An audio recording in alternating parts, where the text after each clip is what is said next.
Today I'm going to be reviewing the Oris Divers 65. This watch is available from oris.ch for 2,100 Swiss francs. So firstly, let's look at the watch box that the watch comes in, and then I'll talk you through the other items one gets with the piece. So Oris very kindly gifted me this baseball cap, and as you can see it says Holstein 1904 on the front, and that is indeed true. Oris are an independent Swiss watchmaker based in Holstein in Switzerland, and they have been making watches since 1904. So the brand has a rich pedigree and history behind it. The Divers 65 comes in this matte grey cardboard outer watch box. So one removes the lid to the watch box and pulls down the flap, and inside is the inner watch box itself. So as you can see, it's branded with a retro style vintage logo, and that really does fit with the aesthetic of the 65. As the name 65 suggests, the original Oris diver was produced in 1965, so this is effectively a heritage reissue of that piece. Inside the grey outer watch box, one also gets this book, and this book is very aesthetically pleasing. One opens it up, there are slots for a card holder on the right hand side. On the left hand side we have the International Service Centre book, which details all the Oris authorised international service centres around the world. So very useful if you want to locate your nearest Oris service centre. Now I'm pleased to report that this watch is covered by a 2-year international warranty, which is very reassuring. And in the centre section we have the product manual, which is effectively an Oris 65 owner's manual. And I have to say, this is one of the most best written, comprehensive, thorough owner's instruction manuals I've ever read. Plenty of diagrams, pictures and also text, which goes into great detail every aspect of the operation of your Oris Divers 65, including how to adjust the bracelet clasp, and also how to operate the movement, including the date complication and hand winding and hacking functions of the automatic movement. So very useful read if you're unfamiliar with automatic movements, such as the Oris Caliber 733 used in the piece. So I really like it. I think that it's very well presented, and also it's very good in terms of its functionality. So this is the inner watch box itself. One removes the lid, and as you can see, the watch itself sits on a padded pillow cushion, which is fully upholstered in a velour material. So very aesthetically pleasing and also very well presented, and I think it's really suits the watch's aesthetic of being a vintage reissue piece. And one also gets the price tag. As I've discussed, it's 2,100 Swiss francs, which equates to 1,600 British pounds. On the reverse of the price tag, we have the reference number of this Oris Divers 65, which is the 40mm blue dial version. So, with regards to the watch itself, as I've discussed, this is a reissue, effectively, of the original Oris Diver watch from 1965.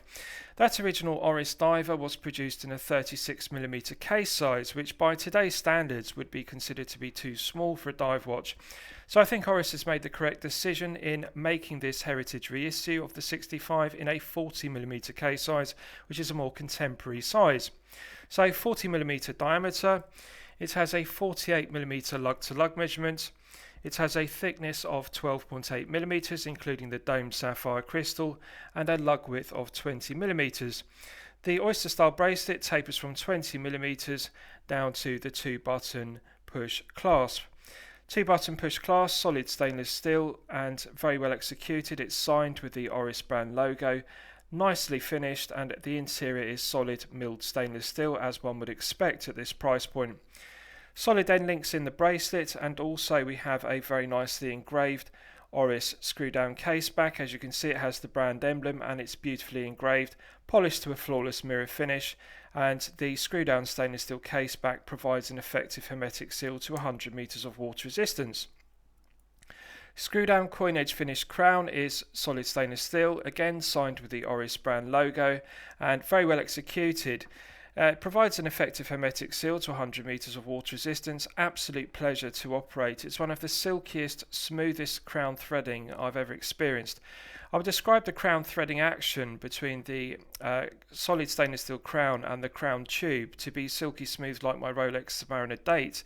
It really is an absolute pleasure to screw it down and also unscrew it to set the date complication or set the time. hand winding and hacking to the movements, which is very useful. And as you can see, they've chosen to put the date complication at the 6 o'clock position, which enhances the symmetry of the dial. Now, 120 click unidirectional bezel, very good solid bezel action, nice firm resistance. Feels similar to a Steinhardt Ocean 1 if you're familiar with that, or alternatively a Seiko SKX 007.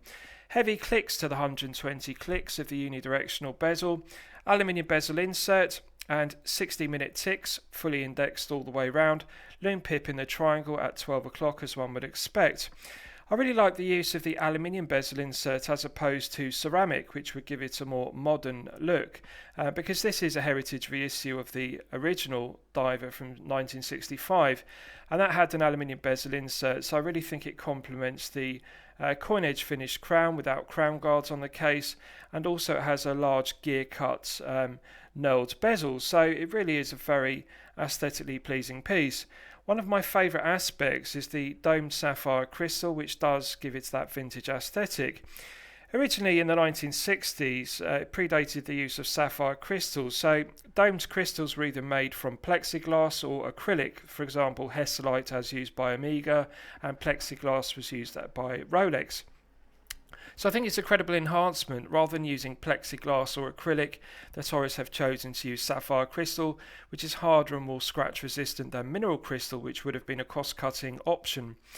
The underside of the domed sapphire crystal has AR coating, which has a slight blue tint to it, and it is very effective because the nature of the domed sapphire crystal is it does bounce the light around the dial and hands, and therefore it's highly reflective, and by having AR coating on the underside it does make it less reflective.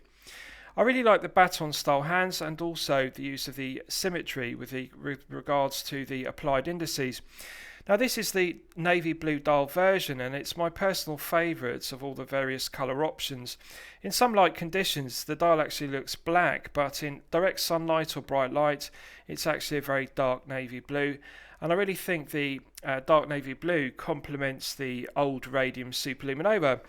So the old radium superluminova on the dial and hands has a patina effect, and it really does give the impression of Lume, which is tritium and has patinaed. I really like it, and it really does look like old radium from the 1960s.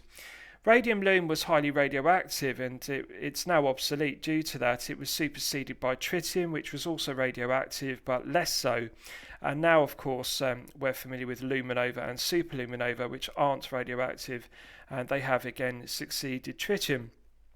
So good choice to use the old radium tone of superluminova because it does retain the vintage aesthetics of the original 1965 issued diver, but with the modern day enhancements of superluminova.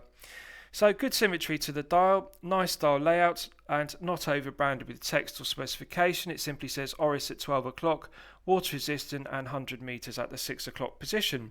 Just the right amount of information. I really like the aesthetic of having a no crowns guards case. It really does fit with a piece from the 1960s. And another aspect they've included is the use of rivet links in the bracelet. Now, I have to draw criticism to this because I personally would prefer to have seen the rivet links continued all the way from the head of the piece down to the 2-button push clasp. As you can see, they stop the rivet links, and there are 3 links which don't have the rivets on either side of the clasp, and I think that spoils the look of the watch. The original 1965 version of the Oris diver did indeed have rivet links to the folded link bracelet, but they continued from the head of the piece all the way down to the clasp. So I think Oris has made a mistake in not doing the same and having rivet links all the way down to the clasp, as is the case with the Tudor Black Bay and Black Bay 58 respectively. Personally, I think this watch could do with an update, and I would suggest either changing the bracelet to have rivet links all the way down, or alternatively remove them altogether and just have an oyster style bracelet without the rivet links.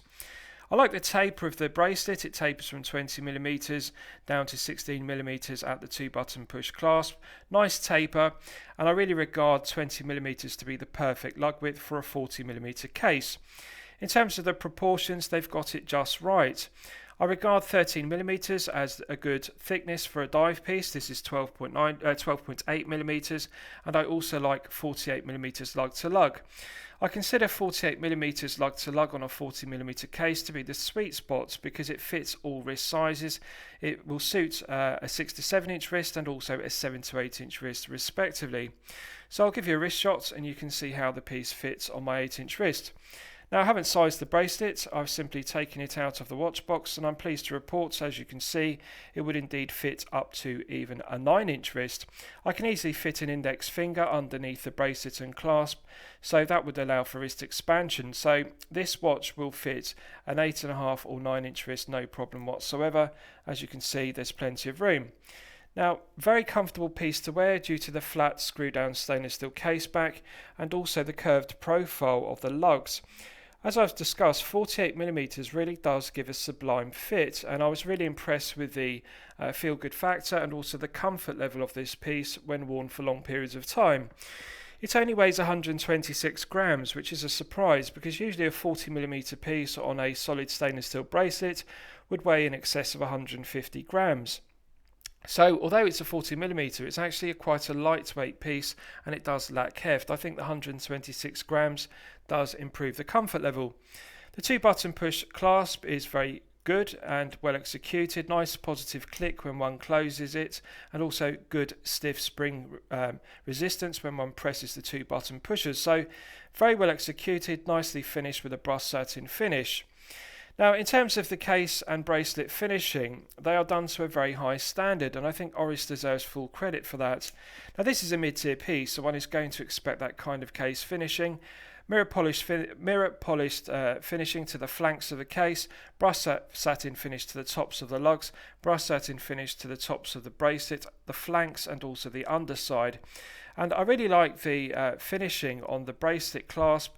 It's got 5 micro adjustments, which is perfectly satisfactory. There is no diver's extension link, and I think that is something that Oris should consider adding to this 2-button push clasp, because it would be nice, in addition to the 5 micro adjusts, to have the option of a diver's extension link, for example if one wants to wear this in warmer weather when one's wrist expands. Alternatively, they could use a ratcheting mechanism as used on the Christopher Ward's C65 Dartmouth, which I've previously reviewed. I think a ratcheting mechanism, or alternatively a glide lock type mechanism, would be a useful enhancement to those 5 micro adjust positions. But nicely finished, and I really do like the mirror polishing to the screw down stainless steel case back, solid end links which are finished to a good standard, and overall I think the quality of the case polishing, the finishing and the brushed satin finishing is done to a high standard. Bezel action is very satisfying, and also overall I think that it's just a very good looking watch. So let's do a lume test and we'll see how the old Radium Super Luminova performs when it's charged up to its absolute peak performance. So I'm going to charge it up to its absolute maximum using my 100 UV LED torch, and we'll see how bright it glows. Right, so that's now fully charged, and as you can see, it has not disappointed. The Super Luminova, which is a C3 green tone, is glowing very brightly, especially on the hands, and it's continuing to glow for a good length of time. So it's clear that Oris haven't cut any corners with regards to the quality of the Super Luminova used. It really is top quality lume, and I think the green tone is very aesthetically pleasing because it does give the impression of radium or tritium lume, which would have been used in the 1960s, so it does fit with the aesthetic of a heritage reissue piece. I also like the fact that the date complication is at 6 o'clock because it retains the symmetry of those applied indices, and I think that it's a very good dial layout, very well executed. So lastly, I'll surmise the piece. What do I think of it overall? Well, this watch uses the Oris Caliber 733, which is based upon the Sellita SW200-1. And the SW200-1 is a reliable, well-proven workhorse movement. It runs at the industry standard for automatic movements, 28,800 vibrations per hour and a frequency of 4 Hz. The SW200-1 is effectively a clone of the ETA 2824-2. It has an extra joule added to give it 26 joules, but it's really the identical movement with the addition of the extra joule. Has hand winding and hacking, 38-hour power reserve and 26 joules as I've discussed. So good solid movement, but however, this is a mid-tier piece costing 2,100 Swiss francs. And I really think that Oris need to improve the grade of the movement used in the piece. They could upgrade the Sellita SW200-1 to something like the Oris Caliber 400 in-house movement, which they've recently introduced into the Aquis. And I really think that that would move this piece up a tier within the mid-tier. Yes, it would inevitably mean a price increase, but I think that the addition of the 5-day power reserve would be a useful enhancement. Now, the other thing the watch really needs is an overhaul of the bracelet, because as I've discussed, it's not acceptable to just have the rivet links on some of the links but not all of the links. Either remove them altogether or continue the links throughout to have continuity, one thing or the other but not both. So those are the two enhancements I would recommend. Now, lastly, there's another negative to the piece which I want to bring to your attention. 100 meters of water resistance. Yes, it has a screw down case back, and yes, it does have a screw down coin edge finished crown, as I've discussed. So the case back and the crown both are screw down and provide effective hermetic seals to 100 meters. But with a domed sapphire crystal, there's no reason whatsoever not to be able to gain 200 meters of hermetic seal using this design, with O-rings sealing the case back, the crown, and also the domed sapphire crystal to the case. So it's a disappointment that this piece doesn't have 200 meters of water resistance, because I'm absolutely confident that the design could sustain that level of atmospheric pressure. I really think that Oris need to make some updates to this piece, and one of them would be to increase the water resistance rating. Really, to be a credible dive piece, it should be ISO rated and it should have 200 meters of water resistance. And I really think that a 38-hour power reserve at this price point really could be improved. I think the Oris Caliber 400 used in the Aquis, if that was transplanted into this 65 to give it a 5-day power reserve, that would really make the piece more palatable. So yes, it's a good watch. I like it. It's aesthetically pleasing. It's very comfortable to wear on the wrist. It has a good feel-good factor, and it is a faithful heritage reissue of the original 1965 Oris diver. But I just think that there are too many shortcomings to make it excellent value and excellent quality at the respective price point. So I hope you've liked my review of this Oris Divers 65. Please feel free to post your own comments below the video. Thank you very much.